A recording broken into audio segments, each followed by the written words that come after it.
à 2 journées de la fin, avant le match de Monaco, qu'on était 4e, tout près de Lyon. Là, on s'est dit qu'on pouvait, qu'on devait avoir cette ambition d'aller jouer plus haut.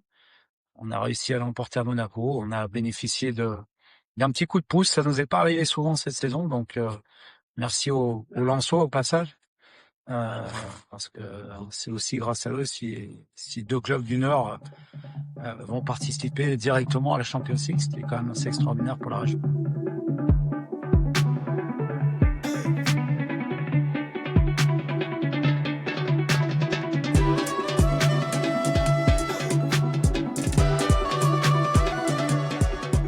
Vous l'auriez cru, les gars, qu'on se fasse remercier par Bruno Genesio il y a quelques semaines de ça. Grâce au Racing, ils sont qualifiés en Ligue des Champions. On se Franchement, fait toujours plaisir. franchement, Bruno, moi j'ai toujours trouvé que c'était un bon gars et un bon coach, une bonne personne et bah de rien Classe. Bruno, de Bah rien ouais, Bruno. Ouais, la classe, avec hein. plaisir. Salut les gars, comment ça va? Salut Rémi, Lucas, Antoine. Ça va les gars? Salut tout le monde. Ça va. Salut. Eh ben écoutez, on est heureux, hein, on est heureux ce lundi. On est heureux parce qu'on fait un beau deuxième de Ligue 1, tranquille, en sifflotant cette deuxième place. On finit qu'à 6 points du PSG. C'est vrai qu'il a peut-être un peu lâché le match hier soir, mais on finit qu'à 6 points du PSG et ces 6 points-là, bah, c'est les 2 défaites qu'on a eues face à eux finalement. On va parler de tout ça, les gars. On va revenir sur ce match face à Paris. C'était en milieu de semaine. On va parler de cette démonstration du côté du Groupama Stadium hier soir. Et puis, bah, on va se préparer à la dernière danse, The Last Dance. Ça sera vendredi, les gars, avec cette finale de Coupe de France face à des Niçois qui sont dans de beaux draps. On en parlera aussi tout à l'heure. Ils savent pas trop où donner de la tête, je pense, dans ces prochains jours, ces prochaines semaines, les Niçois. Voilà, c'est parti pour ce débrief de ces 2 dernières journées de Ligue 1. Bah, d'abord, peut-être une petite réaction, les gars, sur cette deuxième place. Globalement, voilà, votre ressenti sur ce classement. 70 points pour le Racing Club de Lens qui finit à 6 points derrière Paris et à 9 points devant le LOSC qui finit 3e. Voilà, ton sentiment comme ça, Lucas, en 2-3 mots? Fierté, Ouais. fierté. On termine en plus cette saison d'une très belle manière et qui résume totalement tout notre parcours tout au long de cette magnifique saison. Donc ouais, non, fierté. On a boxé comme on a pu le faire avec nos armes tout au long de cette saison, avec notre jeunesse, avec nos défauts également. Mais au final, ouais, très fier d'être sur cette deuxième place du podium. Alors, il y a la fierté pour Lucas. C'est quoi ton sentiment, Rémi? Heu, alors forcément la fierté aussi, donc du coup je vais pas le nommer, mais Ah ouais. c'est une place Ouais. qui est méritée parce que finalement Lens ça a été le seul club qui a été, un minimum régulier tout au long de la saison et on l'a encore vu hier soir avec, les 3 qui avaient la possibilité d'aller chercher une place en Ligue des Champions et qui n'y arrivent pas tout simplement et en fait Lens ça a été je me rappelle, il y a quelques émissions, j'avais dit que Lens a du mal dans les gros matchs et peut-être à la pression. Et en fait, c'est la seule équipe qui a été en capacité de la gérer à certains moments et à se Mmh. remettre en question pour continuer d'avancer. Donc du coup, c'est le mérite qui fait qu'on est là aujourd'hui. Donc bravo aux joueurs, au staff et au club. Allez, on conclut avec toi, Antoine. Ouais, moi, fierté, ouais, tout pareil, mérite et impressionnant, en fait. Parce que rappelez-vous, les gars, on disait à un moment, il faut 62-64 points pour la Champions. On finit à 70. Enfin, Mais il y c'est... en a certains qui avaient les petoches il y a 3 semaines, je me souviens encore, hein. Ouais, ouais. Mais c'est ouf quand même, 70 points. Enfin, c'est énorme. On finit tellement loin de tout le monde et c'est ouais, c'est stratosphérique. Et puis la fin en fait en apothéose, alors qu'on avait un peu peur de. Alors effectivement, une fois que tu as assuré ta deuxième place, tu joues peut-être plus relâché. Mmh. Donc ça a peut-être aussi eu un effet. Mais c'est vrai que les 2 dernières performances qu'on va traiter là dans les prochains instants, c'était quand même du très très bon lance. Il y avait ce match bonus d'abord, pour, le Racing Club de Lens face à un PSG champion depuis le week-end dernier. C'était ce match en retard, hein, et qui avait fait polémique, qui avait été reporté du mois d'avril, qui aurait peut-être eu un autre impact à ce moment-là, mais bon, il a été ce qu'il a été. C'est comme ça, on l'a joué. Je pense qu'on en parlait la semaine dernière, on se posait un peu de la question de comment l'aborder, comment seraient, les joueurs dans leur tête face à ce match-là. Bon, je crois qu'ils ont répondu sur le terrain finalement.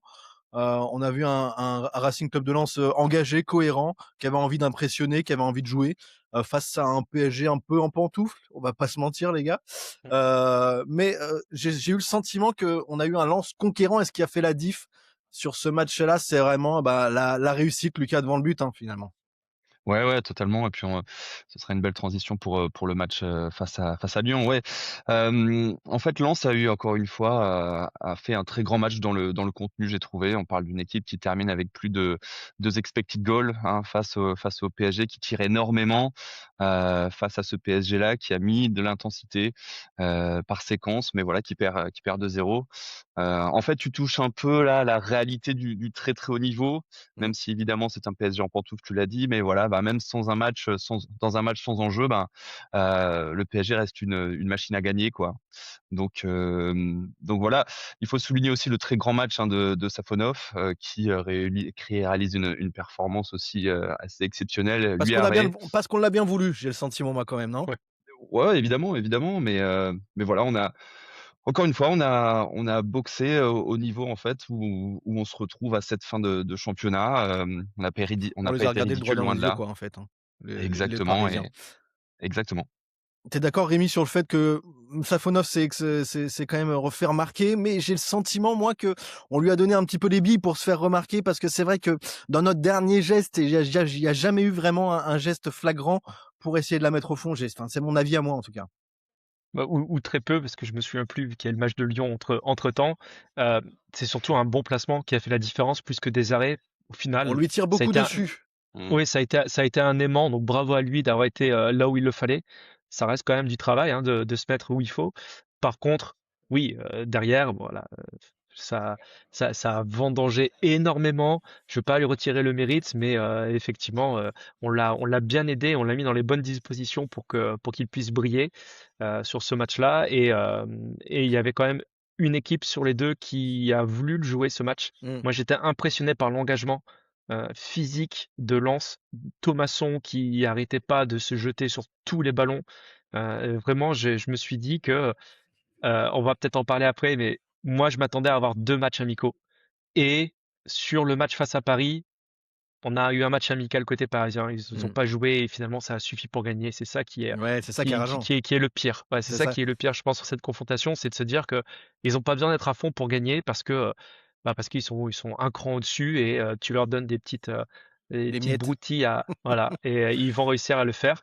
Et inversement, euh, on a fait exactement la même chose à Lyon. Alors Lyon, on a dominé, mais on n'a pas eu besoin de grand-chose pour aller au bout. Et c'est un grand Saïd qui fait la diff. Quand Saïd est grand, généralement, on se régale. On va en parler dans un instant de Lyon, mais bon, pour terminer un peu sur, parce que c'est vrai qu'il y a pas énormément de choses à dire sur ce match face à Paris finalement, Antoine, mais bon, il y avait quand même, c'était intéressant en tout cas de voir des Lensois, impliqués de cette façon-là. C'est vrai face à un Paris, qui n'avait finalement pas besoin de grand-chose pour s'imposer et c'est là où tu te rends compte finalement que c'était peut-être un prémisse d'un match de Ligue des champions entre guillemets, où tu te dis que, bah, le haut niveau en fait, ça pardonne pas. Si t'es pas efficace devant, si tu fais 2-3 erreurs derrière, et ben bim, tu te fais avoir quoi. Ouais. Ouais, en plus dans un match un peu particulier parce que l'ambiance, je crois à Bollaert était pas non plus une ambiance des grands soirs parce qu'il y avait aussi beaucoup de contestations, qui On a vu fait des que banderoles voilà. en tout cas, être Voilà déployées, ouais. et je pense que beaucoup, n'avaient pas envie d'être là à ce match-là, mais y étaient aussi par un peu, la force des choses et je pense que ça c'est un et en fait les seuls qui ont véritablement, joué ce match comme il se doit, c'est les joueurs de Lens et je pense que comme on l'avait dit aussi, la semaine dernière, pour beaucoup de joueurs, jouer le Paris Saint-Germain, c'est le match de la saison et clairement ils sont rentrés dedans, ils ont fait tout ce qu'il fallait. C'est rassurant parce que, c'est un peu moi ce que j'attendais beaucoup de ces 2 matchs, c'était une sorte de montée progressive en puissance. Contre le PSG, on a vu beaucoup de belles choses dans la construction et moins dans la finition et contre Lyon, on a vu une rencontre beaucoup plus aboutie, voire même complètement aboutie, avec une efficacité absolument incroyable. Même Plus si, débridé en tout cas. plus débridé, même si Mmh. c'est vrai que les Lyonnais ont je trouve mieux entamé le match, mais on en parlera peut-être dans quelques instants. Mais pour revenir au PSG, oui, c'est en fait ce qui fait toute la différence, c'est de voir, à quel point en fait cette équipe et c'est ce qui la rend encore plus difficilement supportable à nos yeux, c'est qu'elle elle te maltraite, dans les instances, elle te et Mmh. sur le terrain en Je fait, crois qu'ils ont eu 3 tirs cadrés Paris. Ils mettent 2 buts. voilà et ils sont Mmh. insolents de réussite, Ouais. insolents de justesse, de talent, de tout ce que tu veux. Moi, pour revenir, juste conclure sur le match du PSG, moi, il y a le match pour moi a été symbolisé par un homme, c'est Abdallah Sima qui fait un match extraordinaire dans l'impact, un match vraiment, il était intenable. Et moi, le Abdallah Sima de cette fin de saison, il me surprend Il est parce que intéressant. Ouais, je ouais. le trouve vraiment, vraiment Plus fort intéressant que le Hudson Edwards cette fin de saison, malheureusement. voilà, Ouais. Mm. dans la profondeur, il fait vraiment mal et je trouve que même dans la justesse technique, il s'améliore, mais c'est véritablement dans la finition, là, le match contre le PSG où ça a pêché et voilà. Et du coup, ça a un petit peu, c'est ce qui a. On sait pas quel aurait été le match si on avait marqué, parce que le script après aurait changé. Peut-être que les Parisiens auraient remis un coup, mais tu avais le sentiment que les forces en présence sur le terrain entre le PSG et Lens, c'était quand même nous qui avions une forme d'ascendant dans la tenue du match. Et puis après, bah, le foot, hein, c'est une histoire de réussite et malheureusement, on l'avait pas. Ouais, ouais. Mais c'est là où tu sens encore que il manque quand même un cran en dessous d'expérience à cette équipe Ouais. malgré les joueurs que tu peux avoir, des Thauvin, des Edouard, qui ont quand même un bagou, hein, qui ont quand même une carrière déjà, mais ça pardonne pas face à une équipe comme Paris qui a l'habitude de ces matchs-là, qui se permet pratiquement de jouer en chaussons parce que c'était le cas, hein. Si Paris avait mis plus d'intensité et si Paris avait été au niveau même plus dans l'impact, je pense qu'il y aurait pas eu ce match-là. Je pense que Bah, c'est pas possible que le PSG roule sur tous les clubs de PL et le Bayern Munich mmh. et se fasse trimballer comme ça C'est face ça, à en nous. fait, c'est C'est ça. pas Ouais. possible, en fait. C'est pas possible. Et Ouais. tu voyais que dès que ça accélérait techniquement, c'était très, très fort Paris. C'était 2, 3, 4 crans au-dessus. Dans un geste, dans une passe, ils pouvaient te retourner la situation. C'est comme ça, c'est le haut niveau. Mais en termes de fierté, j'ai été content de voir l'image, ce que qu'a proposé en tout cas les hommes de Pierre Sage. Et c'est vrai que ça fait plaisir dans la lignée de ce qu'on a vu hier soir d'ailleurs, hein, les gars. Juste pour finir sur Paris, Luis Enrique a dit que ça a été le titre le plus difficile à récolter de ma carrière au Paris Saint-Germain. Bon, on en fait ce qu'on en veut, mais bon, voilà, ça fait toujours plaisir à Ouais. entendre. Et on Je, prend je de la pense part d'un type que comme Luis Enrique. Je pense que Luis Enrique, pour le décrypter, faut vraiment être chaud. Mais je pense avoir saisi une chose chez cet homme, qui est un immense coach, très clivant, une personnalité très complexe, mais je pense qu'il a du respect pour Pierre Sage Mmh. et je pense Ouais. qu'il a du respect pour notre saison. C'est la seule chose. Ouais, Après, le reste, c'est il y a comme ça beaucoup que je le voyais en d'enrobage. tout cas. Il y a Non, mais beaucoup c'est d'enrobage, mais c'est ouais, effectivement, je pense, le possiblement. message qu'il faut retenir. Possiblement. En Ouais. tout cas, il y a plus de classe que d'autres personnes du côté du Paris Saint-Germain. C'est ça que je voulais aussi notifier dans cette Il est déclaration. au moins aussi classe que Pep Genesio, du coup. C'est ce que j'allais Au dire. Ouais. moins. Mais on le voit peut-être pas de la même manière, hein, du côté du LOSC. Et On va. il reste un point, excuse-moi, sur Ouais, ce vas-y, match vas-y, bien Paris. sûr. Ouais. Un point à retenir pour moi qui est important, c'est Baïdou. Ah ben, je voulais faire la transition avec Antonio, mais Aïe, vas-y, aïe, aïe. Bah oui. Non, mais vas-y. voilà, c'est ce dernier point-là, c'est alors, on n'a pas gagné, ok, ça change rien pour notre saison, La tuilasse, quoi, peut-être ouais, pour le par contre. moral, Mm. mais voilà, le fait de le voir sortir quasiment en larmes, ou déjà, alors, pour nous, en tant que supporters de Lens, il y a la finale de Coupe de France, c'est pas une bonne nouvelle. Pour lui, certainement la Coupe du Monde. Mm. Je pense pas que ça a été confirmé, mais bon, Ça a l'air ça d'être sent pas la pas même bon. cuisse que ce qu'il avait, il me semble. Ouais. J'ai Mais entendu. bon, après, j'imagine, même s'il reste jeune, c'est un professionnel, il doit savoir quand ça lâche, si c'est Ah là, pour il était longtemps pas ou serein, pas. ouais. Mm. Ouais, donc bon, on verra. Mais ouais, c'est un problème, la fragilité du joueur qui était blessé à plusieurs reprises quand il était déjà en Autriche. Pas les mêmes blessures, mais qui a quand même loupé pas mal de matchs. Et c'est un point pour la saison prochaine qu'il faudra tenir en compte. Ouais, je suis d'accord avec toi. On retrouvait un petit peu notre défense type de ce qui a fait fonctionner le Racing Club de Nantes cette saison. Que ce soit Beidou qu'on perd donc face à Paris, et puis le retour d'Antonio que moi, sur la première demi-heure qu'il fait à Lyon, je kiffe, quoi. Ouais, Ah j'ai ouais. un Et nouveau face à chouchou. Paris aussi, hein. Ouais, Face à mais Paris face aussi, à hein. Paris quand Son il rentre. entrée. Mais face à Lyon, moi, j'avais un nouveau chouchou, et au moment où j'allais envoyer un message sur notre groupe, tu vois, un nouveau chouchou, je le vois blessé, je le vois se tenir la cuisse, et là, j'étais dégoûté, quoi. Tu nous as Euh, jinxé, quoi. Comment? Tu nous as jinxé, là. Ouais, Chat c'est noir. ça. Non, mais c'est peut-être le point noir de ces deux matchs, Lucas. Bon, c'était des matchs entre guillemets d'entraînement, même si je pense Pierre Sage voulait s'en servir pour mobiliser le groupe pour la Coupe de France, pour finir le championnat correctement, pour le classement, etc. La tuile, quand même, c'est de perdre encore une fois ces deux joueurs qui venaient de revenir, qui étaient importants dans le groupe, notamment en vue de cette finale. Et ça, c'est rageant, par contre, hein. Ah ouais, bien sûr, c'est rageant parce qu'on a l'impression de ne pas avoir assez profité de ces joueurs tout au long de la saison. Baidoo notamment. Donc ouais, c'est toujours très compliqué parce qu'en fait, on a l'impression d'avoir bricolé toute la saison, avec succès, hein, avec justement notre jeu de garde, lensoise et on pensait faire terminer cette saison en apothéose avec, justement tout le monde, concerné et tout le monde en forme. Donc reprendre, un coup là, donc 2 coups pour le coup, juste avant la finale de Coupe de France, bah, ça fait mal et ça nous fait mal, comme disait Rémi, d'un point de vue émotionnel aussi. Tu l'impression qu'au-delà du tactique, ben, tu te dis: «Mince, on voulait, que l'histoire se termine bien pour ces 2 joueurs» et au final, Et puis ben emmener tout le monde au Stade de France, quoi, aussi. bah, ouais, totalement Mmh. et puis aussi penser à la saison d'après. Il y a toujours aussi, voilà, on termine une saison, on a envie vite de rouvrir, le prochain chapitre et malheureusement, bah, ça se fait avec, des blessures en cette fin de saison, quoi. Donc ouais, très frustrant, je suis assez d'accord avec toi. Ouais, on a des boules, Antoine, hein, sur ces 2 joueurs-là qui font partie de l'avenir, en tout cas, je le crois, du RC Lens en défense, pour en tout cas la saison prochaine. Les pertes de nouveau comme ça alors qu'ils reviennent, de longues blessures, moi j'avais envie de souffler, quoi. Enfin, je sais pas quoi dire de Mmh. plus, en fait. Ah, c'est la grosse tuile et tu vois, sans et ça en fait, ça justifie toutes les tensions qu'il y a pu avoir dans le staff aussi entre, visiblement, la cellule performance et Pierre Sage. Il y a un sujet, je pense, Samson Baidoo d'un point de vue, Physique, hein. réathlétisation Mmh. et peut-être, aussi, préparation et faire en sorte qu'il soit épargné par les blessures. Alors là, c'est l'autre ischio, mais bon, sans être non plus un préparateur sportif, je crois que quand tu es longtemps blessé, d'un côté, bah, tu compenses avec l'autre. Donc peut-être qu'il y a une surcharge Mmh. sur l'autre jambe et que du coup, c'est peut-être la conséquence. Donc faut espérer que la blessure soit pas trop importante et qu'effectivement, ça soit entre guillemets «un chemin», heu pas illogique dans une, récupération après une longue blessure, pour un athlète de haut niveau. Ce qui est emmerdant, c'est comme l'a dit Lucas, c'est que et comme tu l'as dit aussi Val, je sais que Antonio, c'est un de tes chouchous dans Mmh, les jeunes de mmh la mh. Gaillette et c'est vrai qu'Antonio, on avait l'impression, on en avait parlé la semaine dernière que, bah, en fait, bah, titulaire à Lyon, on l'espérait tous pour préparer cette finale parce qu'Antonio, il montre des qualités quand même, assez folles. C'est un joueur différent de Gagnou, je trouve qu'il est beaucoup plus fin, beaucoup plus dans la technique, Ouais. quand, Gagnou est vraiment, vraiment, Peut-être qu'il manque un heu peu de physique, justement, aussi. et voilà et cette Mmh. blessure, pareil, à la cuisse, c'est vraiment, vraiment, comme vous l'avez dit, emmerdant.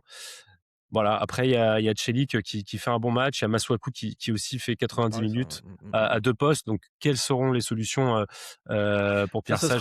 ce sera en Voilà, deuxième partie d'émission, le chantier défense, restez Mais avec ouais. nous.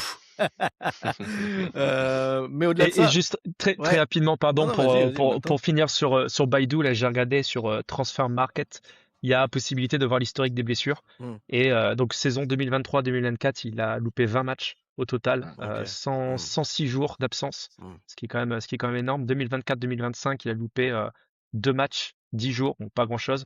Et là, il est déjà du coup à 13 matchs loupés, Lens plus Autriche, et on est quasiment On se aux Bah, tu posait la vois Val? question là, 80, Bah, ouais 80 Val, jours. Ouais. tu plusieurs fois disais Antoine, hein, tu me disais que tu j'étais un l'avais évoqué. complotiste, hein, voilà. C'est vrai, non mais c'est vrai, plusieurs fois tu l'avais évoqué sur cette idée que peut-être, on avait pu aussi réussir à avoir Baidoo, parce qu'il y a peut-être un côté physique qui est, un petit peu incertain. Bon, ça a l'air en tout cas de continuer dans ces eaux-là, mais ça fait un peu, On a réussi à faire une saison entière à Wesley Saïd. Je pense c'est vrai. on peut On peut réussir retaper on peut retaper avec Samson Baidoo. Baidoo, ouais, ouais, c'est vrai que c'était un petit peu, Saïd, à l'époque, aussi, le Baki blessé, c'était ses blessures justement, du côté de Lens. On parlait d'Antonio justement, je voulais rebondir, on parlait de, ses qualités. Sa qualité, on les a vues aussi en termes de passes, hein, sur cette première occasion qui a amené le premier but, de Wesley Saïd. On va se déporter, du côté du Groupama Stadium hier soir. Un lance incroyable, un bouquet final incroyable, un feu d'artifice du côté du Groupama Stadium. Je crois que les Lyonnais ne s'attendaient pas à ce feu d'artifice-là, de leur côté. Ils auraient préféré en voir un autre, et notamment celui qui les aurait fait passer devant le LOSC. Mais il en a été décidé autrement face à une équipe en plus, sur le papier, quand on découvre la composition, Rémi, eh ben on se dit bon là pour le coup peut-être que Pierre Sage il se dit, sans pour autant parler de chaussons, je vais quand même faire attention à mon équipe, je vais quand même faire un peu tourner. Il y a quand même la Coupe de France et c'est la priorité, quoi.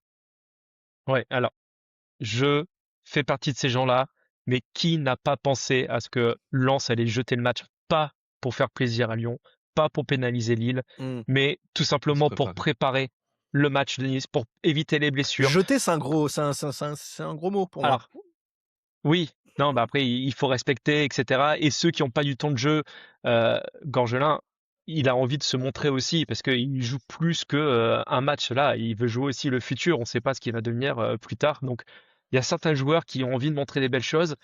Pour moi, dans l'esprit, c'était un petit peu cadenasser un peu le futur de certains joueurs parce que Pierre Sage avait déjà laissé sa chance à certains joueurs et il a été tellement virulent après en conférence de presse que je me suis dit, ok, bon, voilà, il les a mis pour dire, on vous donne du temps de jeu, mais pas forcément pour préparer quelque chose sur Moi, sur je ce l'ai pas match. vu comme ça, tu vois. Moi, je l'ai vu différemment. Je l'ai vu, d'une part, récompenser des joueurs comme type Mathieu Gorgelin notamment, et d'autres qui ont toujours fait le dos rond et qui ont toujours répondu présent dans les moments où on a eu besoin d'eux. Et en même temps, moi, je l'ai vu plutôt comme une deuxième chance, une seconde chance, en leur disant à certains, les gars, il y a la finale de la Coupe de France qui arrive là vendredi.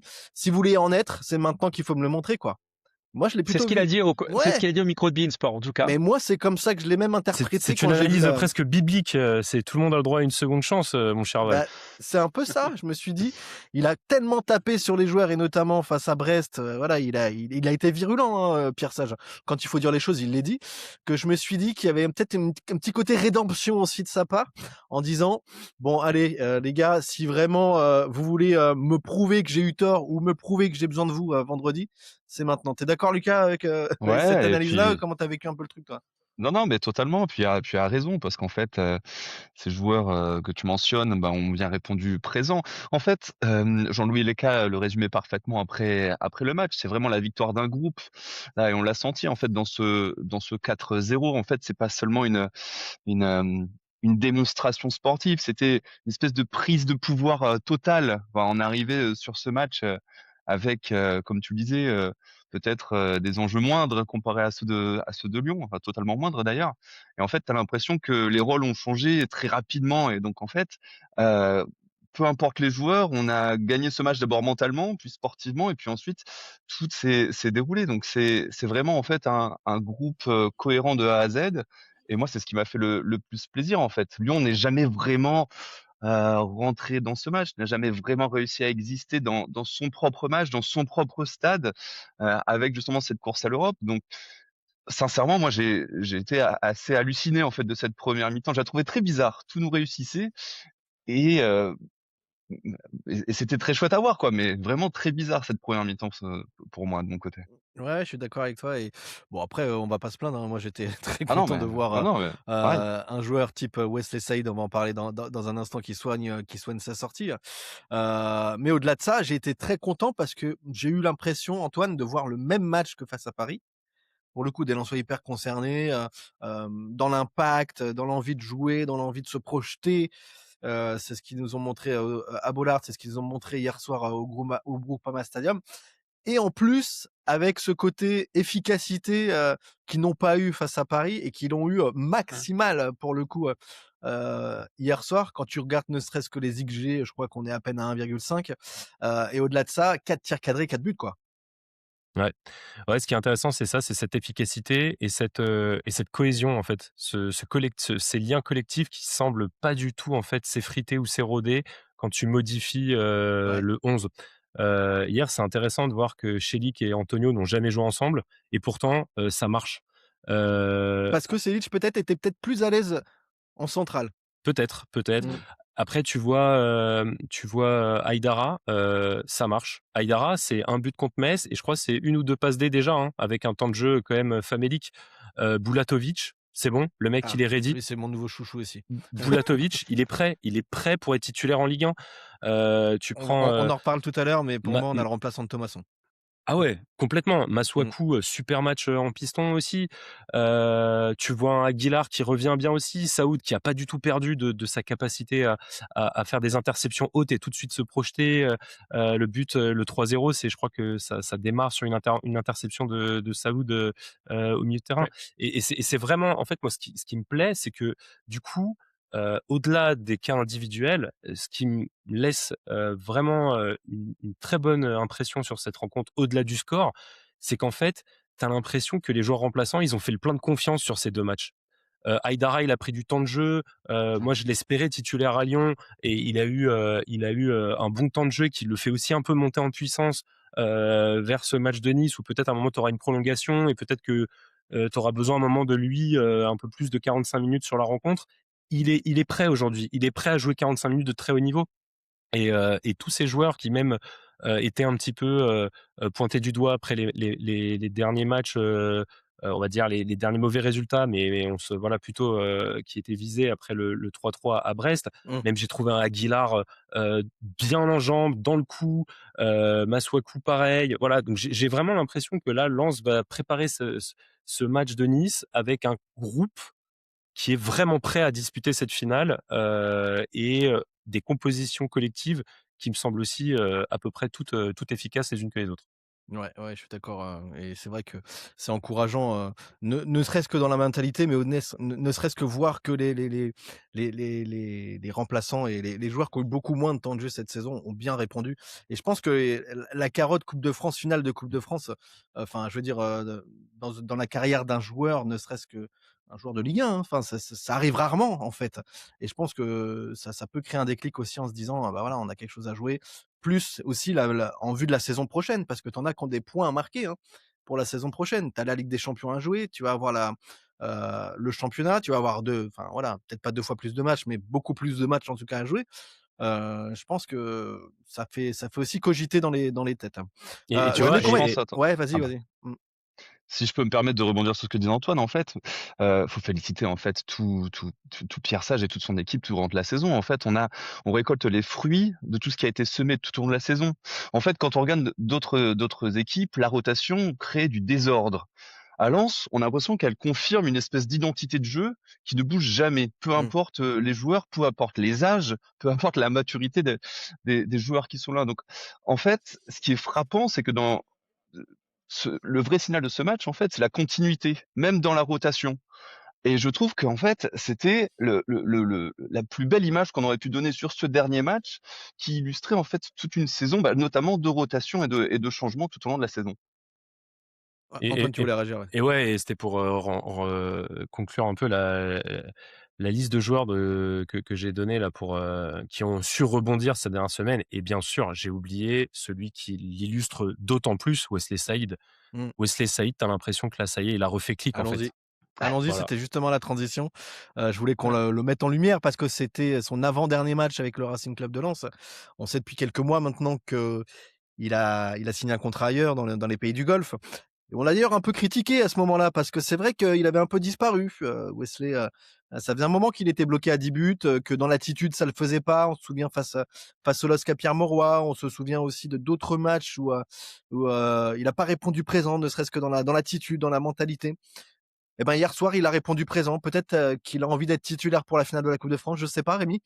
Mais en tout cas, il a soigné sa sortie, Wesley Saïd, en Ligue 1 hier, avec ses 2 buts magnifiques et puis dans l'attitude également, dans les enchaînements, dans les appels de balles. Il a fait, enfin, il a montré toute la palette du talent qu'il avait, et c'est enfin, quand il est à ce niveau-là, c'est super à voir, quoi. Ben ouais, de toute façon, c'est un super joueur. Quand il délivre Mmh. vraiment une prestation de haut vol, tu sais que l'équipe, elle ne craint pas grand-chose et il va aller nous la faire gagner cette rencontre. Mais moi, alors, il a soigné cette sortie. Il a soigné le fait d'être co-meilleur buteur sur Mmh. cette saison avec Edouard. Magnifique, très bien pour lui. J'attends de voir sur la Coupe de France parce que depuis l'annonce du Qatar, je retrouve un Saïd qui n'est pas concerné à chaque match. Et un Saïd qui peut choisir peut-être, du Bien coup, sûr. c'est l'impression que ça donne ses matchs. Mmh. Et là, donc, match de gala, dernier match, feu d'artifice dans tous les sens du terme, pendant, après la rencontre. Mais j'attends de voir s'il va être en capacité de reproduire ça au moins sur le match de Coupe de France, que ce soit en titulaire ou en remplaçant. Et s'il nous fait un gros match Coupe de France, là, je dirais que oui, merci monsieur pour l'ensemble des travaux et éclate-toi au Qatar. Antoine, ton avis sur Wesley et sur sa sortie? Bah, moi, je pense que Wesley, là, c'est un rendez-vous avec lui-même un petit peu, dans le sens où il a quand même marqué les dernières années au RC Lens. C'est un joueur qui a toujours été apprécié, tous les supporters valorisent la personne, le joueur Wesley Saïd, mais aussi la personne. On sait que c'est quelqu'un qui est très attaché à la région. Euh, et là, son départ, c'est pareil, la manière dont ça a été célébré, après le match du Paris Saint-Germain, on l'a vu très ému. Il y avait beaucoup d'affection autour de lui et voilà, c'est quelqu'un qui revient de loin aussi, qui revient de très grosses blessures, qui s'est relancé Est-ce chez qu'il a nous. marqué le Racing Club de Lens, Wesley, Antoine? Il a pas je dirais pas qu'il a marqué le Racing Club de Lens, mais il a marqué les supporters, je pense. Dans une Mmh. certaine mesure, il laissera une trace comme un joueur vraiment qui laissera un très bon souvenir par son irrégularité, mais en fait, c'est ça, c'est un joueur qui c'est pas c'est pas le joueur, prototype, tueur robotique et cetera. Non, c'est vraiment le joueur pour moi qui caractérise, vraiment parfaitement ce qu'est un joueur humain. Voilà, c'est un joueur plein de talent, mais plein de failles et qui fait des qui est Capable pas de coups de forcément génie aussi, hein, enfin. capable de coups de génie, qui est capable Mmh. de qui s'est beaucoup blessé, qui est capable de passer à vide, qui est frustrant par son irrégularité. Mais c'est un joueur qui est tellement beau, à voir jouer et qui est capable de, quand il est dans un grand jour, d'être extraordinaire, et de changer un match à lui tout seul que voilà, ce sont des joueurs, je pense, moi j'aimerais toujours avoir un Wesley Saïd dans l'effectif et qui même, moi j'accepte son côté frustrant par ce talent et par cette capacité qu'il a de mettre des buts, parce que le deuxième but hier, il est magnifique, hein, Mmh. pied gauche, entre, Greff et le poteau, Mmh. faut la mettre, quoi. Mmh. Donc ouais, donc non, non, ouais, Wesley Saïd, je pense qu'en finale, pour rebondir un peu sur ce que disait Rémi, je pense que s'il est titulaire ou remplaçant, je suis certain qu'il aura un rôle et je pense qu'il Ouais. il voudra tellement la gagner, la coupe de France, pour justement, un peu à l'image d'Adrien Thomasson, partir, sur un trophée. Avec un trophée quoi aussi, Il sera quelque chose. méga, Mmh. méga motivé, j'en suis convaincu. Ouais, ouais, ouais. Bah, tu fais la passerelle avec Thomasson justement, je voulais qu'on l'évoque aussi. Adios Adrien Thomasson, en tout cas en Ligue 1, pour, le Racing Club de Lens, parce qu'il reste en Ligue 1, hein. On l'a appris, il reçoit le ra il signe du côté du Racing Club de Rennes, donc Adrien Thomasson, on continuera à le voir la saison prochaine. On pouvait se poser la question de savoir est-ce qu'il fallait forcément le prolonger ou pas, quand on voit qu'il signe à plus de 200 000 par mois, du côté de Rennes, il me semble. En tout cas, je pense que je sais pas ce que tu en penses Lucas, mais il s'en va au moment où il fallait s'en aller du Racing Club de Lens, avant peut-être de faire la saison de trop, du côté de Lens et je pense que lui, ce qu'il voulait surtout, c'est trouver un dernier beau contrat à 32 ans. Moi, j'ai entendu des supporters dire, alors, après l'avoir traité de mollasson et tout ce que tu veux, dire: «Ouais, il s'en va pour l'argent alors qu'il pourrait toucher, jouer la Ligue des Champions avec le Racing Club de Lens». Mais il y a d'autres préoccupations dans la vie d'un footballeur, je pense, à un moment de ta carrière ou quand tu en arrives à plutôt la fin que le début. Ouais, bah, tu tout tu tout résumé. Pardon. Non, mais tu as totalement raison, hein. Quelle est ta Lens n'avait question, Val, du coup? Lens n'avait pas du tout les armes en fait pour s'aligner sur ce que Adrien Thomasson voulait. Il part, de Lens avec, le sourire, une larme à l'œil, hein, on le remercie et surtout, on en parlait, juste avant, mais il laisse potentiellement la place à un Bulatovic, ben, qui pourra justement, grandir dans cet espace qu'on lui laisse. Donc pour moi, merci pour tout, Adrien, merci pour tout aussi, Saïd, pour être honnête avec vous. Et voilà, moi je garderai toujours une très bonne image de lui, tu as raison, ça aurait été dommage de faire la saison de trop et encore une fois, il a justement autre chose en tête. Il va retrouver aussi ses copains à Rennes, un entraîneur qu'il a adoré également. Il arrive, pareil dans un effectif ou en tout cas avec des personnes qu'il a côtoyées. Hem je trouve que finalement, son départ est logique et merci pour tout, voilà. Ouais, ouais. Moi, je suis curieux de voir quand même parce que, comme tu dis, il va retrouver Francaise, mais sous Francaise, c'est pas les meilleures saisons d'Adrien Thomasson du côté du Racing Club de Lens. À commencer par le fait que Francaise l'a rarement fait jouer au poste où Adrien Mmh. Thomasson adore jouer, Jamais c'est-à-dire milieu Jamais même. central. Hein, Antoine? Jamais, ouais, ouais, il jouait plutôt, en milieu offensif là, au poste, un Ouais, peu sur un côté, quoi. d'attaquant excentré, ouais, ouais et Mmh. on se rappelle bien que la fin de saison, 2023-2024 était très très compliqué pour lui à ce poste-là. Il avait quasiment disparu et que oui, c'est sous Will Steele qu'il est passé dans le double pivot. Non, bah écoute, pour moi, il y a un joueur qui arrive en boulet de canon, c'est Bulatovic. Et clairement, je pense que le club a très très vite fait les calculs. À quoi bon garder un joueur, à le prolonger et augmenter la masse salariale alors qu'à la fin de l'année calendaire, il aura 33 ans, sachant que tu as un joueur qui semble être absolument prêt à prendre les clés de l'entrejeu la saison prochaine à ce poste-là. On peut encore parler du match de Bulatovic Ouais, à allons-y, Lyon. ouais.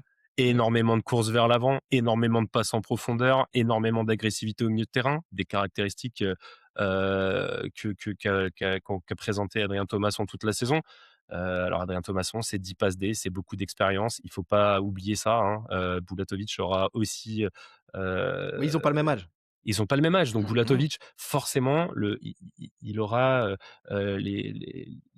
le péché de sa jeunesse, c'est-à-dire peut-être une forme d'irrégularité tout au long d'une saison. Donc c'est pour ça Ouais, que je pense que Bulatovic aura besoin aussi d'un joueur, d'un backup, c'est sûr. un backup Ouais, pour ouais. avoir plus de rotation, Et etc. un backup peut-être plus expérimenté. Peut-être plus expérimenté ou un peu dans la même tranche d'âge. Ça parle de, alors c'est une rumeur, hein, il y a aucune info, de Martin Adeline qui serait une Mmh, super mmh, idée par exemple. mmh. Mais clairement, je pense que oui, comme dit Lucas. Merci pour tout, Adrien. Ça a été de très belles saisons avec toi. Tu fais une saison au max.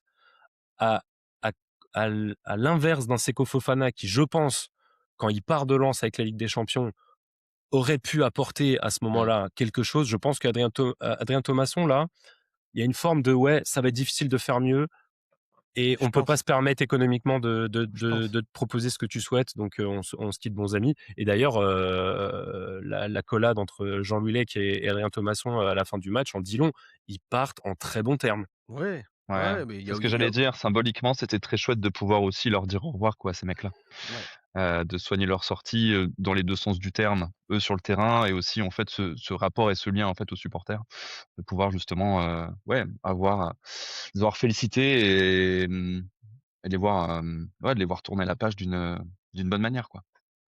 Rémi, tu veux réagir sur Je Adrien? Et puis sur peut-être Andrija non, Bulatovic et son match? bah, ouais, c'est surtout ça. Moi, je pense que Mmh. c'est le bon moment pour finir ça. Tout le monde sort par la grande porte, la tête haute et merci, au revoir pour les travaux. Je pense qu'on est tous d'accord pour dire que Bulatovic, c'est un peu le fils spirituel de ce que Adrien Thomasson a fait cette saison. Et en ce sens, même pour un club, parce que ça reste une entreprise, c'est un joueur qui a de la valeur versus Thomasson qui n'a plus de valeur. Donc ça, c'est une première chose. Euh, Moi, j'avais une question pour vous, les gars, c'est Bulatovic, on le voit tous comme étant dans le 11 la saison prochaine, mais est-ce que vous le voyez dans le 11 Ligue 1 ou dans le 11 Ligue des Champions? Mmh. Parce que ça reste un joueur frêle quand même, Ouais. un joueur qui n'a pas Pas d'expérience, d'expert. pas Et puis beaucoup. physiquement qui peut pêcher, je pense aussi un peu, qui manque encore un peu de coffre peut-être, Mm. hein. Je l'ai vu à certains matchs, terminer un peu en tirant la langue, peut-être pas à tous, mais je l'ai vu parfois, hein. Sachant qu'il enchaîne pas les matchs cette saison.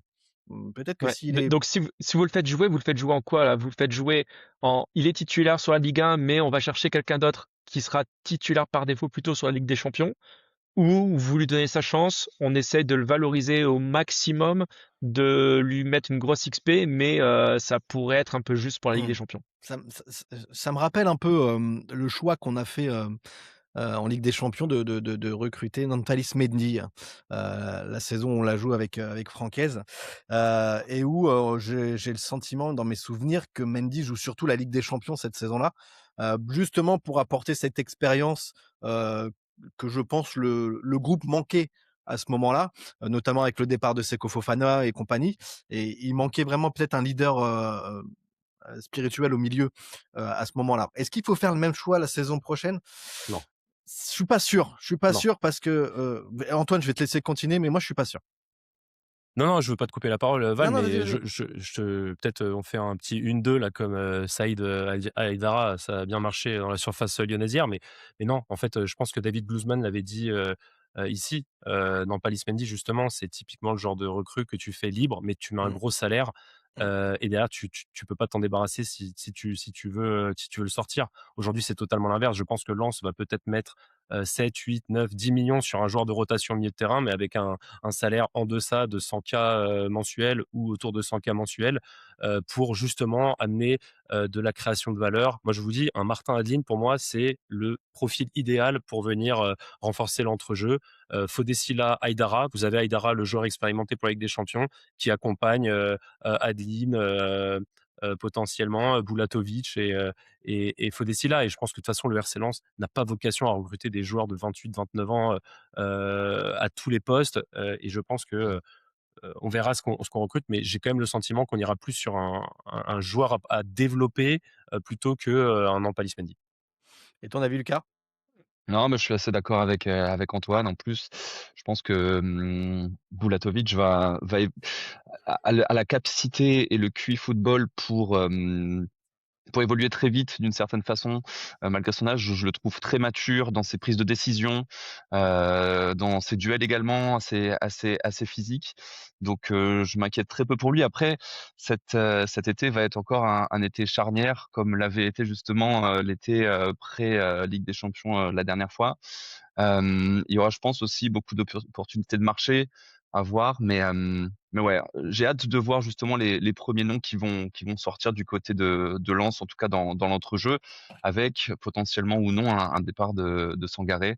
Donc ouais, il y aura tout un C'est ça. chantier au milieu de terrain assez important en fait à refaire du côté de Lens, mais je suis d'accord plus avec Antoine d'aller justement vers des joueurs avec beaucoup de potentiel, ouais, beaucoup de potentiel et à faire évoluer le Parce joueur. que Bulatovic, le match de Lyon, il est quand même très complet. Enfin, moi, je vois le Bah, c'est quatrième ce que je but. trouve aussi, ouais. Le quatrième but, c'est un but de classe, quoi. Enfin, la passe, le contrôle poitrine, passe en profondeur de Mmh. Bulatovic pour Thauvin. La vista, il a la vista déjà, ouais, bien sûr. C'est très très haut niveau. Hein. C'est pour Ouais. ça que moi je trouve que c'est un peu. J'aime bien cette image, souvent la théorie de la forêt. C'est qu'à partir du moment où tu as un bel arbre comme ça qui est en pleine croissance, pourquoi vouloir lui mettre quelque chose qui l'empêchera de prendre la lumière? Non, Bulatovic, là, il est en pleine croissance. Laissons-lui, donnons-lui une exposition au soleil, parce que là, j'ai le sentiment vraiment qu'avec une préparation estivale, quelques mois supplémentaires, de l'analyse vidéo, etc., ce garçon, l'année prochaine, tu le mets en Ligue des Champions. Bah, forcément, quand tu joueras contre des ténors européens, bah, tu peux recruter n'importe qui, on sera en déficit. Bien On sûr, sera en déficit. bien sûr. Mais c'est le moment, vraiment le moment de, pour moi, lancer Bulatovic dans le bain. Moi, je pense que et je te donne la parole après Rémi, parce qu'il faut que tu répondes aussi à la question. Mais, je pense que, tu peux le faire jouer les 2 en fait, et la Ligue 1 et la Ligue des Champions. Alors peut-être que physiquement, à un moment donné, il faudra peut-être, lui faire jouer des bouts de match parce qu'il pourra pas jouer tout. Et je pense que surtout le plus important, c'est qu'il ait un backup, mais je pense qu'il est capable de jouer les 2. Vas-y Rémi. Ouais, moi je pense que il va être très très bon sur la Ligue 1 et très juste sur la Ligue des Champions. Il faut pas le cantonner à un seul championnat, quoi qu'il arrive. Donc du coup, il faut mixer un petit peu. On va avoir 3 compétitions l'année prochaine parce que j'ose espérer que la Coupe de France, on fera pas qu'un seul match non plus l'année prochaine. Donc on peut être avec un calendrier chargé. On sait très bien qu'on va pas viser forcément le top 3 non plus. Ça va pas être dans les ambitions, j'imagine, de la saison prochaine. Mais si tu joues déjà avec deux milieux de terrain, il t'en faut 4 plus un ou deux potentiellement pour épargner, pour compenser les blessures, les méformes, etc. Et aujourd'hui, pour moi, il y a il manque quelqu'un, il manque des personnes. Et autant je suis OK avec Antoine, et de toute façon, c'est le développement du club de prendre des joueurs qui ont déjà un bon niveau, mais un potentiel extraordinaire pour pouvoir faire des plus-values Mmh, énormes. mmh, Autant moi je pense qu'il faudrait essayer de faire un coup à la Thauvin. mmh, Quelqu'un qui a de la bouteille, mmh, quelqu'un qui, même s'il a 28 ans, ça me dérange pas, mais tu sais que tu vas le payer beaucoup moins cher parce que tu vas essayer de négocier, de vendre un projet qui mmh. fait que ça va rentrer dans le contexte de carrière de la personne. Après, il faudra pas le faire au dépit de Bulatovic, mais moi je mettrais quelqu'un qui pourrait le concurrencer en numéro un. Après, beaucoup de conditionnels, on ne sait pas ce que Sangaré fera Ça déjà, reste quoi qu'il l'énigme, arrive. quoi qu'il arrive, ouais. Quoi qu'il arrive, Ouais. ça reste l'énigme. On a un Idara qui est là, il va avoir une préparation entière et ça pourrait redistribuer des cartes. Silla qui sera, j'imagine, là aussi. Donc à voir, mais pour moi, c'est là où on doit se renforcer. Alors la défense, il nous faut quelqu'un en plus, mais je pense que en attaque, on est plutôt pas mal. Moi, je verrais plutôt quelqu'un On fera, qui viendra renforcer l'entrejeu. on fera En une fait, revue d'effectifs, les gars, de toute façon, hein, au Hmm. moment du bilan, un peu pour se dire un petit peu ce qu'on fait ce qu'on imagine un petit peu de ce qui ju- reste et ce qu'il juste faut pour recruter. teaser peut-être cette émission future, mais si je dois Mm. conclure sur Bulatovic, pour moi, Bulatovic, en fait, il est au cœur de l'équation. C'est-à-dire Ok. que pour moi, parmi tous nos milieux de terrain, Sangaré, pour moi, il y a des chances qu'il soit vendu cet Mm. été. Fodessila, il est encore très jeune, etc. Mais pour moi, vraiment, celui qui correspond à notre modèle et à ce qu'on doit être comme club, c'est Bulatovic. Donc Bulatovic, pour moi, la saison prochaine, il doit avoir le max de temps de jeu. Et après, je suis d'accord avec Rémi, il faudra qu'il soit backé par un joueur de 28 ans ou un joueur de 23 ans. On verra. Mais pour moi, vraiment, c'est Bulatovic l'année prochaine. Ça Ouais. sera, je pense, un Je pense qu'il peut joueur être backé central de la saison. déjà, et en tout cas en termes d'expérience, il peut être backé aussi par Aïdara, hein, parce que Aïdara, il a l'expérience, hein, c'est un international malien, c'est Oui, mais un après, il type qui a faudra joué. du volume de joueurs aussi, parce Ouais, que bien voilà, sûr. c'est plus, il faudra, à mon avis, minimum 4 milieux de terrain pour le double pivot. Et je pense qu'il faudra qu'on recrute Ouais. forcément Je, quelqu'un pour je, remplacer Thomas. je me suis dit la même chose l'année dernière avec Alain Naoui en disant pour la saison prochaine, vous lui donnez les clés de la maison et c'est lui qui va gérer tout. Bon, il est parti. Et on n'est pas à l'abri que ça se passe comme ça non plus avec un Bulatovic.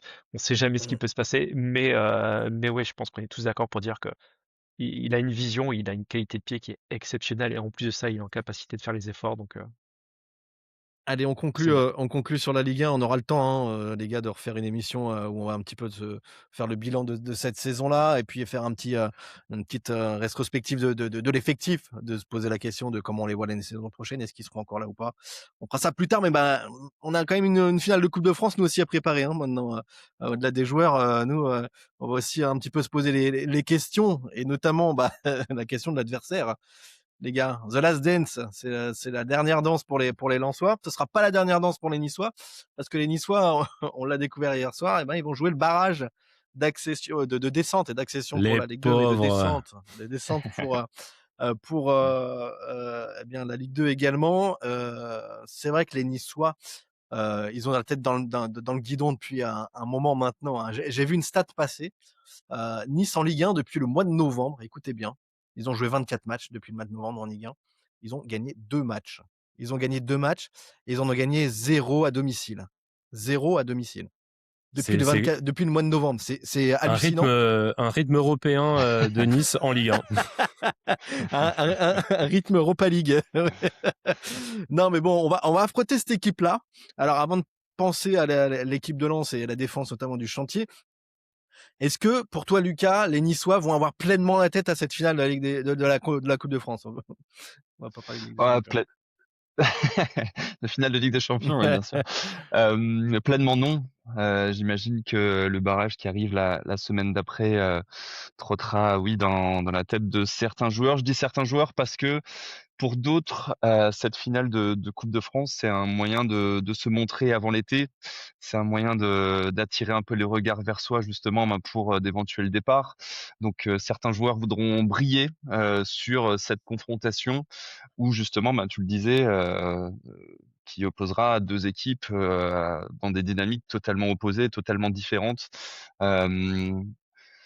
J'ai énormément confiance en notre Racing qui nous a prouvé tout au long de la saison qu'il pouvait justement affronter ce genre de match à enjeu, ce genre d'événement. Il y a une chose dont je me méfie, c'est peut-être cette pression historique, ce poids de l'histoire, cette volonté justement de faire un coup, de rentrer justement un peu dans cette histoire, de graver notre L'année des nom 120 sur. ans, etc. Enfin, ouais, C'est ça, ouais. c'est ça. J'espère que Pierre Sage et tout notre groupe arrivera à gérer cette pression sur un match face aux méchants du film, quoi. On se souvient que Reims a été dans le même cas la saison dernière, Antoine. Reims avait comme gardien Yehvan Diouf, qui du coup est le gardien de Nice cette saison-là. Donc belote et rebelote pour lui. Qui devait Les signer Niçois, chez nous. Qui devait signer chez nous en début de saison. enfin en tout C'est cas vrai. qui était en tout cas en Fortement ballottage. pressenti. Fortement pressenti. Nice a la tête dans le barrage aujourd'hui, Antoine. Est-ce que tu les sens capables de faire la part des choses, être pleinement investis dans cette finale de Coupe de France? Lucas parlait notamment de joueurs qui voulaient se montrer. Comment tu sens toi un peu voilà, cette situation des Niçois qui peut avoir un impact sur cette finale? Alors, c'est un match, il faudra se méfier. Parce que moi, j'ai tendance à croire dans le football, ça se vérifie pas tout le temps, mais ça se vérifie quand même assez régulièrement. C'est que quand tout est vert de ton côté, Ouais. ça crache, et quand tout est noir aussi, ça peut virer du côté positif. Là, Nice, ils sont, tous les signaux sont au rouge, y a pas à dire, et c'est dans ces cas-là, en fait, des fois que tu as une forme d'énergie, surréelle, du désespoir, Mais de je si, ne mais sais si quoi. tu l'as pas sur un match à demi-titre face à Metz, que tout le monde éclate, sauf nous, match aller, mais que tout le monde éclate, si tu l'as pas alors que tu joues ta peau, mais je comprends pas. Non, mais de toute façon, je vais faire une réponse bateau. On est ultra favori par le statut et par la conjoncture. Maintenant, il faut faire le travail. Donc, effectivement, moi j'avoue que j'ai regardé le multiplex hier. J'ai rematé le match de Lens après coup en intégralité pour pouvoir être un minimum crédible dans cette émission pour évoquer le match de Lyon. Mais hier soir, j'étais à fond sur le multiplex. Parce qu'en fait, pour moi, c'était là où se jouait notre fin de saison. C'était quel Nice on allait recevoir, quel Nice on allait pardon recevoir, oui, parce qu'on va être un peu en Affronter en tout cas, surnombre. ouais. Mais quel Nice on allait affronter au Stade de France vendredi? Est-ce que ça allait être un Nice complètement libéré? Parce que ça, moi, c'était ma grande crainte. Là, j'avoue que je suis plutôt content de la situation.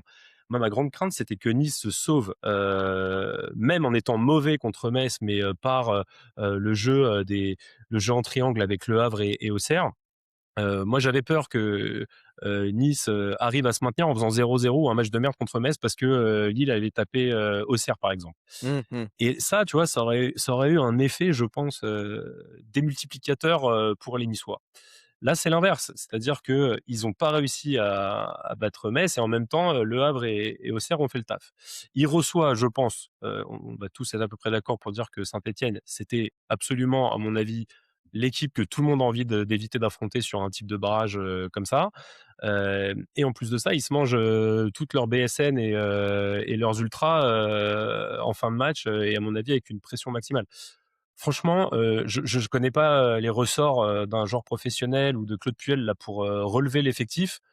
Mais là, je pense qu'à mon avis, parce que dans cette saison, ils ont aussi vécu un épisode similaire autour de Noël, avec pareil des agressions à la sortie du bus, Oui, etc., le etc. fameux, Jérémy Boga et puis, comment il s'appelle? Ferran Mofi, Mofi. voilà, Ouais, Mofi qui est d'ailleurs le meilleur buteur niçois ces dernières années contre Lens, donc c'est bien qu'il soit pas qu'il soit plus dans le groupe. Mais c'est vrai que là, tu te dis: «Est-ce qu'il y a encore des ressorts à Nice pour se relever?» Et c'est vrai que sans insulter le football et présager de l'avenir, présumer de l'avenir, bah, tu as l'impression que là, vraiment, il n'y en a plus beaucoup. ouais. Bah, après, la Coupe de France, c'était quand même la bouffée d'oxygène pour un club comme Nice. Donc, ça aurait pu être une pression supplémentaire. Là, maintenant, ça va devenir une pression parce que tu sauves ta saison. Et puis ils jouent Alors, 3-4 jours après. Ils jouent leur match de barrage, le ouais. premier. Bah alors, là, il y a quand même une différence avec le Reims de la saison précédente, c'est que le match de Coupe de France était entre le match aller et le match retour pour Reims l'année dernière. Mmh. Donc, ils ont enchaîné 3 jours, 3 jours, 3 jours. Autant là, ça a été totalement décalé Mmh. et c'est place Coupe de France d'abord et Mmh. après, tu vas aller parler de barrage. Donc, je pense que ça peut peut-être changer aussi un petit peu les choses dans leur tête. Là, ils sont pas en train de préparer un barrage, puis une coupe, puis un barrage, mais vraiment juste la coupe. Et tu veux sauver ta saison. Et je sais pas d'ailleurs à quel point ce sera plus important pour eux de gagner la Coupe de France ou de se maintenir en Ligue 1 pour les joueurs. Et économiquement, ça c'est encore une autre question pour le club, mais pour les joueurs, je sais pas où ils placent la priorité. Moi, il y a un truc que j'ai bien aimé sur ce match face à Lyon, ça a été sur ces premières 20 minutes, je pense. On va retrouver un copier-coller de ce que on va avoir avec Nice, c'est-à-dire un lance qui est très haut, qui va récupérer haut, mais surtout qui va avoir une ligne défensive très très haute et qui va se retrouver face à une équipe qui va défendre. Et derrière, tu vas avoir des flèches qui vont partir dans le dos des latéraux. Et ça m'a fait, je vais pas dire que ça m'a fait un petit peu peur, mais je vais pas être dithyrambique non plus sur le match face à Lyon parce qu'il y a eu 15 minutes en début de match, 15-20 Mmh. minutes, où on se faisait prendre en contre-attaque dans le dos de nos latéraux tout le temps, par Hendrick, par Moreira, et on l'a vu avec un Manon Sarr qui s'est pris un carton jaune après quelques minutes de jeu. Et je pense qu'on va avoir ça, à la différence que Nice sait défendre, même s'ils ont encaissé beaucoup de buts, mais ils savent défendre mieux que ce que Lyon nous a offert hier soir. Parce que les alignements de la défense de Lyon, c'était n'importe quoi. Et donc je pense que voilà, on va se retrouver avec à peu près les 20 premières minutes de match de Lyon. C'est en ça que ce sera un bon, Mmh. ça a été un bon exercice pour préparer la finale. Ouais, Ouais, ouais. moi, si je peux me permettre, je suis assez d'accord avec ce que Rémi dit, dans cette gestion des moments clés. En fait, moi, ce qui me rassure sur sur ce match, sur cette finale, c'est que j'ai l'impression que Lens, tout au long de la saison, a évolué, a mûri. Même si, évidemment, c'est une finale historique, Lens n'est plus une équipe qui découvre, on va dire, ce genre de contexte. Entre la course au podium, les matchs contre le PSG, les matchs contre Lyon, que ce soit en Coupe de France ou là, j'ai l'impression qu'on est sur un groupe quand même qui a accumulé une expérience de très haut niveau, en tout cas dans les grands moments. Et je trouve que Lens a maintenant cette capacité à rester dans ses principes, même quand le match monte un peu en tension. On en a parlé, hein, cette notion de groupe. Et donc en fait, j'espère que sur cette rencontre, sur cette finale, Lens arrivera justement à comment dire, à ne pas subir l'événement, mais plutôt à essayer de le contrôler, quoi. Et donc en fait, moi je pense pas vraiment à Nice, je pense surtout à Lens. Et encore une fois, je fais énormément confiance à notre effectif et à cette histoire qu'on doit encore écrire pour justement gérer cet événement-là, quoi. Ouais, gestion des émotions, tu fais bien d'en parler, Lucas, parce que pour beaucoup, peut-être que ce sera la première finale et peut-être l'unique finale qu'ils vont jouer dans leur carrière. Tu peux dire ce que tu veux, tu peux dire que l'équipe est bien rodée, c'est le cas, le discours de Pierre Sache-Passe, c'est le cas, mais une finale, ça reste une finale quand tu te retrouves au Stade de France, quand tu te retrouves à fouler la pelouse du Stade de France devant 80 000 personnes. T'es seul face à toi-même à un moment donné, en tout cas, et je pense qu'il y a un déclic qui doit se passer. Moi, j'espère simplement que Lens réussira à, dans le contrôle des émotions et notamment à pas se tirer une balle dans le pied en prenant très vite un carton rouge ou un truc comme ça, ou très vite en se mettant en porte-à-faux, comme on a pu le voir dans certains matchs, et notamment en prenant 2 buts au bout de 10 minutes ou des choses comme ça, qui débriderait certes le match, mais qui surtout dans cette configuration-là servirait beaucoup l'OGC Nice en fait. Et c'est surtout en ça que j'espère qu'ils arriveront à maîtriser leurs émotions et à pas justement donner trop facilement des billes aux Niçois qui n'ont pas besoin qu'on les sorte de la tête de l'eau à ce moment-là, en tout cas quand on est lensois, à ce moment-là de la saison. Est-ce qu'on parlerait pas un peu justement du chantier de la défense en vue de ce match-là, Antoine? Parce que c'est vrai qu'on avait l'impression, on avait le sentiment de retrouver nos hommes forts de cette défense, en tout cas, qui ont fait que Lens a terminé deuxième de Ligue 1. On en a parlé tout à l'heure, Samson Beidou, Kylian Antonio vont probablement être out pour cette finale. On a vu un schéma un peu différent parce qu'il y a eu du turnover aussi de la part de Pierre Sage sur ce match-là. On a vu 2 défenses finalement, voire même 3 puisqu'il y a eu un blessé. Et on a vu notamment un Nidal Selic dont on était un petit peu circonspect avec les prestations qu'on a pu voir, être placé d'abord en centrale dans cette défense à 3 et peut-être plus à l'aise dans cette situation-là. Et puis plus globalement, comment tu vois un petit peu cette défense à la place de qui pour cette finale, Antoine? Ah, c'est compliqué, hein, parce que, tu as 2 options, en fait. Tu as l'option avec Selic et tu as l'option avec Masuaku. Mmh. L'option avec Masuaku, elle t'amène beaucoup d'expérience et on parlait justement, avec Lucas et Rémi là du fait d'approcher, d'aborder une finale et tu as, cette option avec Masuaku qui décale un peu, qui décale Malansar et je pense que Malansar, on l'aime bien, plutôt en centrale gauche et puis tu as l'option avec Selic et Selic qui semble-t-il, dans une association avec, Gagnou est vraiment à chaque fois positionné en centre droit. Mmh. Il était positionné axe avec, Antonio, mais Avec dès que Antonio. Gagnou est rentré, il est quand même Ouais, passé en bien centre sûr, droit. tout à fait. Donc voilà, donc ça va être intéressant de voir quel arbitrage va Est-ce qu'on faire Pierre privilégie Sage. l'expérience, quitte à décaler Voilà, Malangsar plutôt que, mettre un Selic qui pour le coup peut-être pourrait, se faire subjuguer Mais par un pas subjuguer, c'est peut-être pas le mot, mais en tout cas se faire prendre par l'émotion d'une finale, de Si tu mets un Masuaku, tu fais quelle organisation, hein, dans ta si je défense? mets un Masuaku, je fais glisser Malangsar, en centrale. axe et Ouais, en tu mets centrale. Gagnou, centre droit. Mmh. Ouais, tout à fait. Et du coup, un Selic centre et un Gagnou à centre droit, ça fonctionnerait pas? On l'a pas vu en tout cas. On le voit pas. En fait, On a eu dès que l'oc Vas-y, Dès que Antoine. Gagnou, non mais ce que je disais, dès que Gagnou rentre pour Antonio, en fait c'est Gagnou qui passe axe et c'est Selic Ouais. qui passe centre droit. Donc à mon avis, dans l'esprit de Pierre Sage, Gagnou et Selic, c'est Gagnou qui est centre axe et Selic Probablement centre. parce que Pierre Sage ne voyait pas Antonio être dans l'axe aussi et que du coup il a préféré mettre Selic qui a peut-être physiquement plus de gabarit qu'un Kylian Antonio. En tout cas, le fait est que quand Rémi Gagnou est rentré, c'est vrai que Selic a basculé sur le côté droit. Quel est ton avis un peu toi Rémi sur la défense justement comment tu vois un peu les choses Est-ce que tu vois Moi, Selic m'a quand même rassuré Ouais, sur ce match face à Lyon. Je l'ai trouvé costaud, cohérent, loin des prestations un peu faiblardes, ou du moins du passage à vide qu'il a connu il y a quelques semaines. Donc ça, c'est une première chose. Un Masuaku, je pense que son gros avantage, c'est que techniquement, il est très très bon. Et Ah. si tu te retrouves face à une défense très regroupée, c'est quelqu'un qui va pouvoir faire des différences. bien sûr. Et donc je pense que si on s'attend à une attaque-défense pure et dure, je mettrai un Masuaku Mm.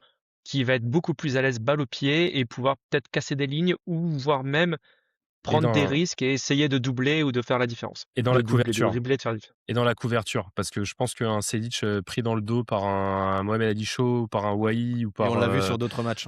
voilà, Et ça peut J'ai aussi faire souvenir mal. de Lorient notamment où 2-3 fois il se fait prendre dans le dos par comment il s'appelait? Je sais plus son nom, mais enfin un attaquant lorientais sur la gauche. J'ai souvenir qu'il avait passé une mauvaise après-midi du côté du Morbihan, l'ami Tosun, Selic. non?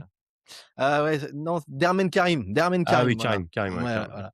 voilà. Tu un avis Lucas sur la défense pour conclure un petit peu là cette projection du côté du Stade de France?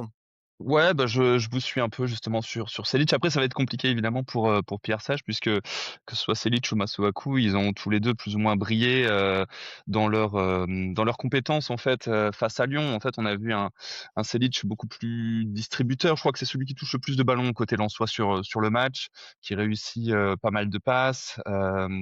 Et Masuaku de son côté, c'est celui qui a le plus de duels, c'est 5 duels remportés sur 10, c'est 7 ballons récupérés. Donc, d'un point de vue statistique, les deux ont été très bons. Après, moi, c'est vrai que j'aime bien quand même mon Malang Sarr central gauche qui perfore toujours un peu par ses passes ou même par ses courses. Donc moi, je pense que c'est Selic qui sera mis côté droit avec un Gagnou dans l'axe et un Malang Sarr à gauche. Je pense que Masuaku ne jouera pas sur cette rencontre-là. En tout cas, c'est la formation qu'on a déjà vue cette saison, notamment à cause des différentes blessures qu'il y a pu avoir dans l'arrière-garde lensoise. Et donc, si on devait là pour conclure un petit peu se projeter sur la compo de Pierre Sage au coup d'envoi de vendredi, on est d'accord à Robin Risser dans les buts, on est d'accord tous les trois. Bon, la défense, Même on si dit Gorgelin a fait un bon match. Hein. ouais, ouais, la Ah, défense. je l'ai trouvé un peu faiblard, Gorgelin, sur les sorties aériennes, mais ça, c'est encore un autre sujet. Je l'ai Ouais, pas mais trouvé Robin Risser est pas impérial. beaucoup mieux dans l'exercice. En tout cas, c'est là où il doit progresser le plus, selon mon avis. Donc, c'est vrai que bon, peut-être qu'il a plus, il a Enfin, de toute façon, il n'y a pas plus. débat, ça sera Risser. Hein. Oui, quoi qu'il arrive, c'est ça. Je ne sais même pas pourquoi on continue. On est Non, peut-être moi, Gorgelin, j'ai bien aimé son jeu au pied. Hein. et Peut-être d'être place. Non, mais en défense, c'est vrai que c'est là où peut-être on est un petit peu divergent.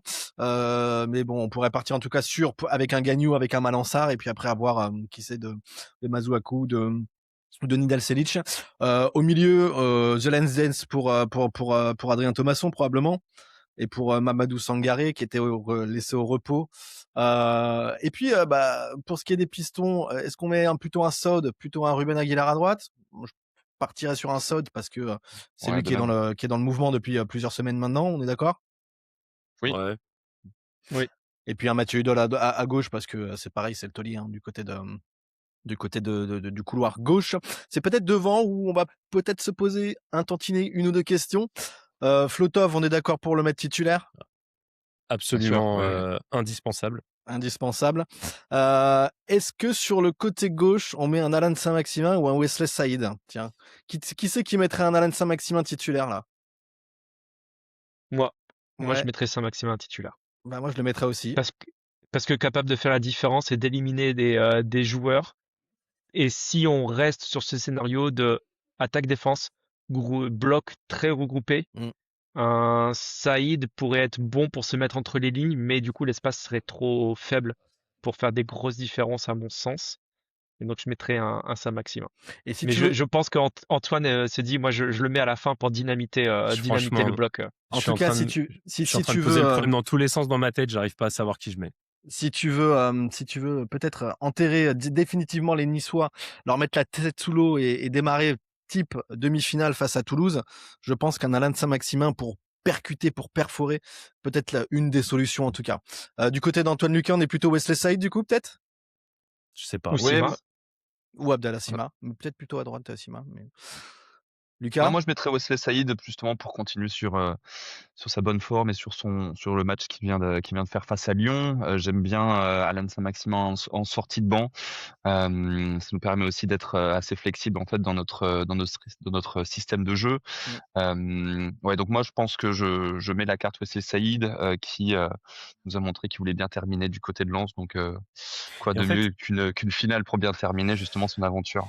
Et en fait, Wesley Saïd, on avait noté ça, c'est que il permet aussi à Mathieu Hudol d'avoir. Enfin, on avait cette impression qu'il y avait moins d'automatisme entre Mathieu Hudol et Alain Saint-Maximin. Et donc peut-être qu'avec un Wesley Saïd retrouvé, avec un Wesley Saïd en confiance, porté par une envie de conclure sa carrière à Lens par un titre, peut-être que c'est le moment de le mettre. Ça va être, à mon avis, ça va se jouer dans le registre de la psychologie aussi. ouais, je suis d'accord. Le choix. Et puis probablement que devant quand même, on aura la place de d'Hudson Edouard, hein, qui je pense, Pierre Sage va vouloir quand même aligner son équipe type, en tout cas celle qu'il pense la plus forte sur le papier au coup d'envoi. Et je pense que Hudson Edouard fait partie de cela. C'est pas anodin, Hodgson mis au repos, c'est pas anodin, Sangaré mis au repos. Je pense que vraiment et Pierre Sage l'avait dit, je crois, dans je sais plus quelle émission, mais il disait justement qu'il attendait plus de Hudson-Edouard la saison prochaine, parce qu'aussi, dans la continuité et cetera, il semblerait quand même Hudson-Edouard tire un peu la langue là sur cette fin de saison. Je Mmh. pense que c'est vraiment physique. Donc là, le fait qu'il ait été mis au repos, pour le match de Lyon, voilà, je pense que Hodgson aura un bon 75 minutes d'intensité max pour la finale. Et oui, il n'y a aucun doute qu'il sera titulaire. C'est typiquement le genre d'attaquant dans une finale qui nous a, dans les gros matchs, qui nous a toujours manqué. Et c'est un joueur de surface qui à mon avis, peut être décisif. Allez, pour terminer, et après on conclut, prono. Ah, on est obligé là, prono. On n'en a pas fait dans la saison, mais là on va en faire un quand même sur la finale de la Coupe de France. Allez, je vois qu'Antoine fait l'amour. Rémi, prono. Peu importe ce qui se passe, il faut la gagner. Si on la gagne avec pas trop de stress, ça me va. Pour moi, Lens est au-dessus et doit la gagner pour valider la bonne saison. Je tourne autour du pot pour pas donner de chiffres. Mais ouais, je sais pas. Allez, un 2-0. Allez, Lucas. Ouais, pareil, j'allais partir sur un 2-0, mais Nice m'avait surpris en fait d'un point de vue défensif lors de notre dernier match là il y a quelques semaines.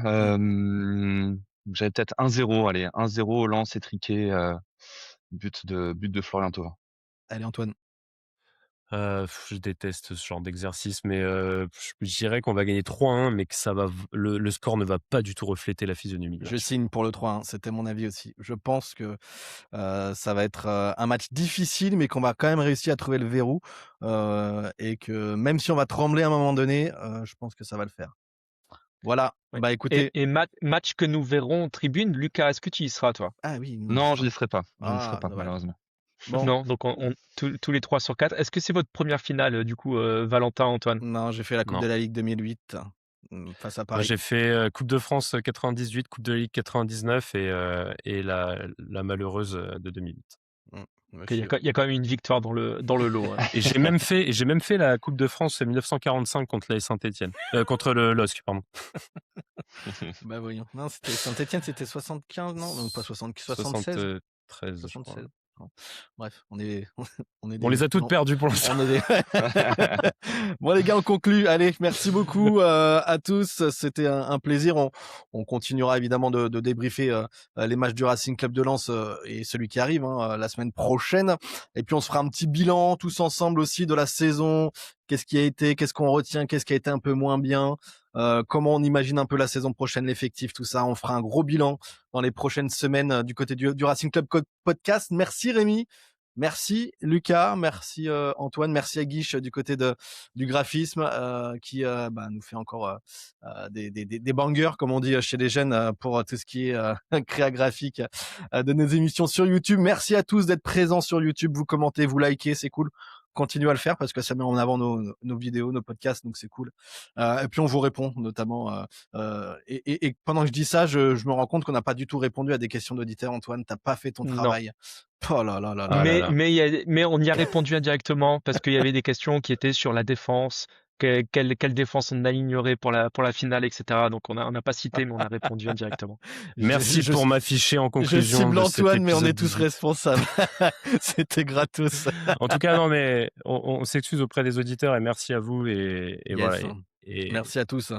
On se Et re- merci à toi, Val, Ouais, Merci c'est à cool. toi. pour animer l'émission chaque semaine. C'est cool. Allez, on se T'es retrouve vraiment la un crack. semaine prochaine pour débriefer cette finale, on espère heureuse. Ciao. Bonne semaine. Ciao, ciao.